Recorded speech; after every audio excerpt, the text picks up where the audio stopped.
Hey everybody, welcome back to Wicked Good Sports and welcome back to the Villa, where we're joined as always by the biggest Aston Villa fan in the US, Aaron Slater. Aaron, how you doing? I'm not bad, Brian. This weekend could have been slightly better, but all that being said, it wasn't terrible either. Yeah, lots of interesting things happening, if hmm nothing else, off the field. Yeah, But we gotta talk about the game. I'm sorry, we gotta do it. it it happens. It's the sports business, baby. Yep. Hey, I've had plenty of not fun post Yeah. Dolphins matches on this channel, so Mm. I know the pain. But 1-0 to Wolves. Yep. What happened out there? This was a match of missed opportunities and a lot of unlucky plays that didn't go Villa's way, really. Um, they started off the blocks real slow. The passing wasn't tight and neat like Unai expects it to be, and they just were kind of pressed leading up to the goal that was off a corner. It was a press that Wolves had happen. Villa couldn't get out of it. They eventually booted it out of play, led to a throw in, and then just a series of events where a corner was knocked in, not knocked in, that's the wrong way to say it, their bigger player was matched up against a player who isn't as strong as he was, and he just got up over top of him, and it was a classic corner set piece. Essentially, it wasn't one of those short worked ones. It's bang it in and not have somebody nod it in for you. It's just unlucky. Yeah. And that was it for scoring for this game. So Yeah, how did Villa get shut out? What did Wolves do to kind of put a I guess cap on the offense here? they really Wolves did a good job in taking a lot of the shot angles away, and they packed their final third.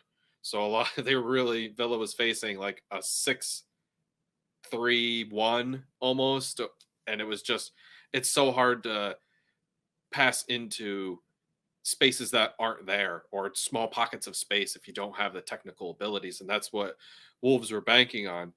That being said, Villa still had opportunities where Buendia found those pockets of space and just couldn't, secure a shot. It was just either under his feet or couldn't get it out, or just a lot of things that happened. He did. I mean, I'm being critical at this particular point, but he actually did have a better match than he did against the Man U match. He was more influential. He was trying to get it to the wings and trying to bounce it around. He did have a much better match. Um, there was uh, uh, two big chances that Villa had off of 16 shots. So clearly the shots weren't, they didn't they weren't held to 9 shots. They had plenty of them. Um, you know, one was a worked well set piece that Douglas Luiz put in, and it happened to fall to Mings, our center back, who you know is a center back and is more for clearing and heading and not putting in the ball in the back of the net. If it was Watkins or maybe Bailey, actually I think Bailey was actually in today. I'll get to that in a minute. But Buendia, any of the attacking players, the ball might have gone in the goal, but it was just again unlucky play, unlucky opportunity. It didn't settle for Villa this particular match. And really, we started off April pretty strong here on Yeah, offense, but the last few weeks, Aaron, it has not been 1-1, 1-0, 0 goals, 0 goals. yep. Um, what if teams like what kind of adjustment have they made here? I think teams have figured out that Villa are very one third sided. They're trying to push on the left, which is why they got Moreno to be able to bomb up and down the left.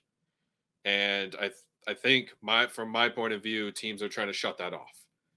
And it makes sense because then they have to make a 38-year-old Ashley Young try to bomb up and down the right, and he's not going to be able to do that the entire match. You might be able to get him to do it a couple times, but he's not going to be able to recover as quickly as Moreno could be.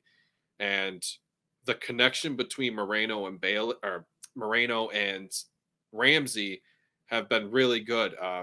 Case in point for the Newcastle match, it was everything was cooking that match, and the reason it was cooking was because Moreno was able to get up and down in the attacking third. Ramsey was able to push inside and be able to be like that inner outlet for to play a 1-2 with Ramsey or Moreno, kind of going like that.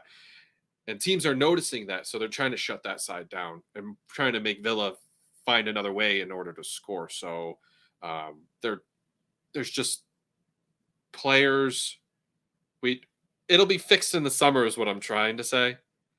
We're gonna go out and get players to fill the rest of the gaps that are needed. Like, actually, we had a couple players come in from injury. We were able to have Phil Coutinho on the bench. We were able to have, I forgot his name because he only played 2-3 matches. Diego Carlos, who ruptured his Achilles. He was able to play. Isn't that crazy? Yeah, no, it definitely is. Like you said, this is all stuff that it will be addressed. They're not going to go into next season with a 38 turning 39-year-old Yeah. on that side, but Mm-hmm. Villa, they're making moves. They're hiring right now in season, not on the pitch. But Mm-hmm. what do they got cooking? So it's not on the pitch, like you said, pitch. It is actually in our front office where we are. I don't want to say attempting because that's the wrong word. We are close, if not the contract's right there. We offered quadruple to Barcelona's sporting director, Mateu Almeni.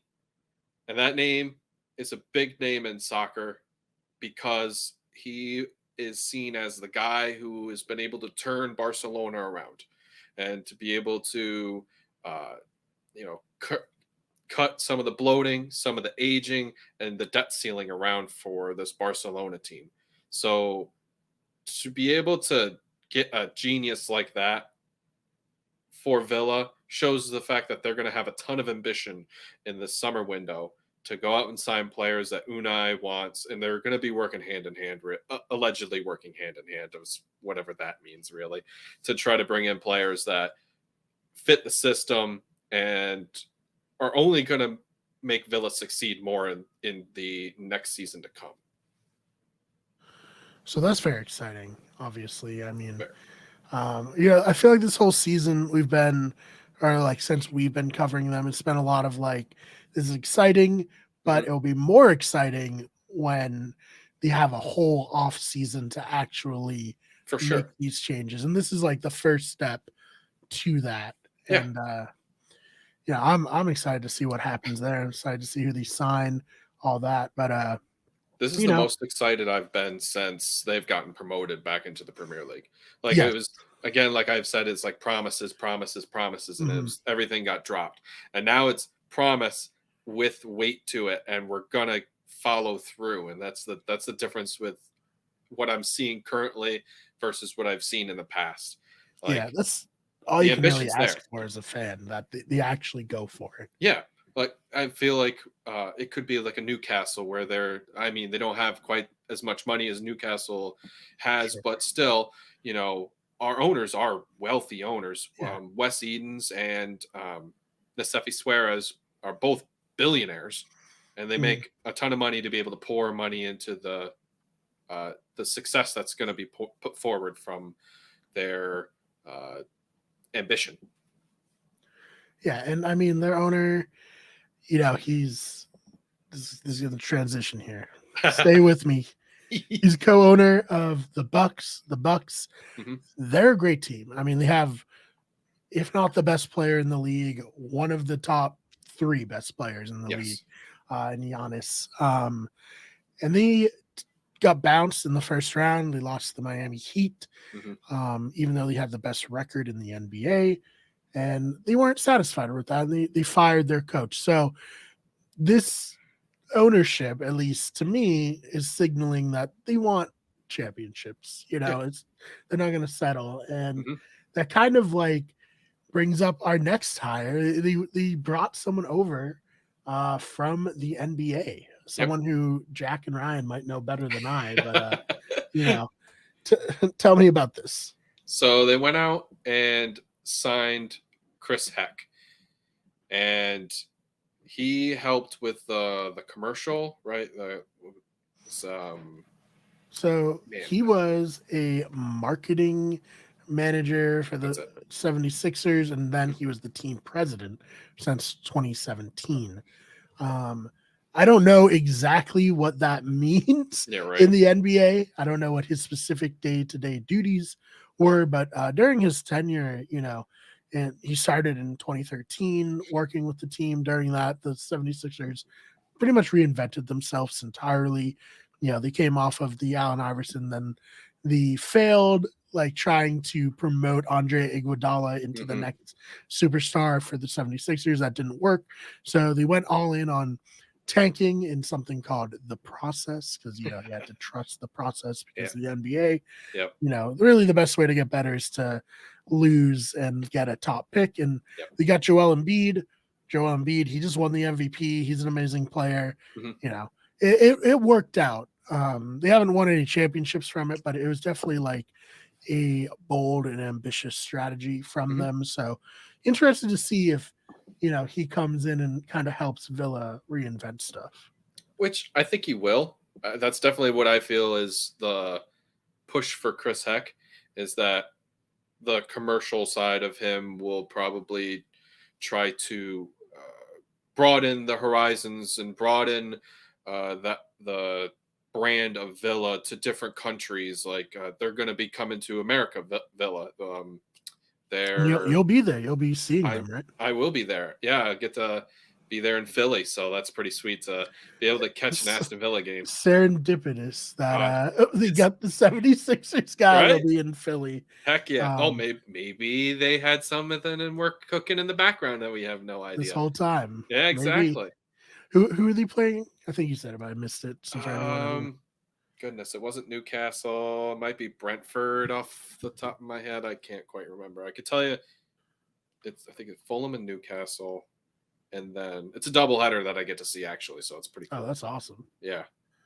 So yeah, that's gonna be super exciting for American fans, and like a part of the reason why I wanted to start covering the Premier League on the channel. It's not an American league; it's the first not American league that I Hmm. want to cover. Is because I do feel like the Premier League is right about to start growing here in the United States, and with the World Cup coming, in a few years, and with Hmm. like tours like this, where we're getting to see the best players. Like, no offense, obviously, to the MLS. Like, I Sure. love the MLS. Like, I love the Revolution, all that. The Premier League generally has a much higher level of talent. So Hmm. getting to see the best players in the world will only drive up interest in Sure. soccer here in the States. So, very exciting times. Heck yeah. It's Newcastle that they get to play. So that's Okay. going to be awesome. You're going to Yes. see, you know, players that they have who are world class, and then obviously I get to see Villa, so that's an even Yeah. bigger plus for me. So And you didn't even have to travel across the pond. So I'm hoping at some point I'll be able to go see them at Villa Park. yes. That'll be a dream eventually, but I not right now. This is Mhm. the best I can do. So Hey, that's pretty good. unless, hey, Tom Hanks, hit me up. Just Yes. drop some tickets for us. We'll be totally cool with Please get Aaron a press pass so you can get over like that. close, do some interviews for us, Yeah, whatever. yeah, yeah. I can dig Hey, that. maybe one day we gotta put it out there, right? Gotta Yep, manifest it. yep. Vibe it. All right. Anything else you wanted to cover in this episode that we didn't get to yet? I think we have touched on everything. I have actually one thing I want to touch on would be the Spurs match that we have coming up because it's critical in the hunt for Europe. Uh, and Unai has actually said that, paraphrasing, um, this is going to be like one of the bigger matches. If we don't win, we're probably not going to Europe. If we win, there's a substantial chance that Europe is still on the table. These last couple losses did actually kind of knock the wind out of the sails for Europe. We're in eighth, but eighth sounds better than 17th. Again, I'm Definitely. okay with that. Uh, So we'll see how the Spurs match goes. I'm actually not even sure where, if it's home or away. I can look that up in about 2.5 seconds. It is home. So we definitely play better at home than we have away in the last few matches, even though we did beat Spurs in their nice new stadium. And that was a nice little fitting thing to have happen. And we'll hopefully be able to look to pull the double over Spurs this year, which doesn't happen very often for us, considering we've only head to head won 3, draw once, and I've lost 17 times. So, you know, Yeah, history is on our side, but screw history, man. yeah. I mean, hey, the past has little bearing on today, right? Exactly. We're a much better club than we have been in the past. So, well, very exciting. Want to plug Swinging at Shins a bit? absolutely. Um, Myself and sometimes Brian and Rhett, uh, we have Swinging at Shins, and that's more of an English Premier League podcast where we tend to go more in depth of, well, the Premier League. So it's not just myself talking about Aston Villa or Rhett talking about Arsenal. It's, who's going to get relegated, even though we don't like touching that, even though we tried touching that last time and it still shot me in the foot. And we're trying to hope for title races and how that's going to play out to be, and who could possibly go to Europe, and all that sorts of hot jazz. Yeah, so very exciting. I believe Rhett will be back this week, so you don't have to hear from me this week. It's Swinging at Shins, but it's a great show. Please check it out.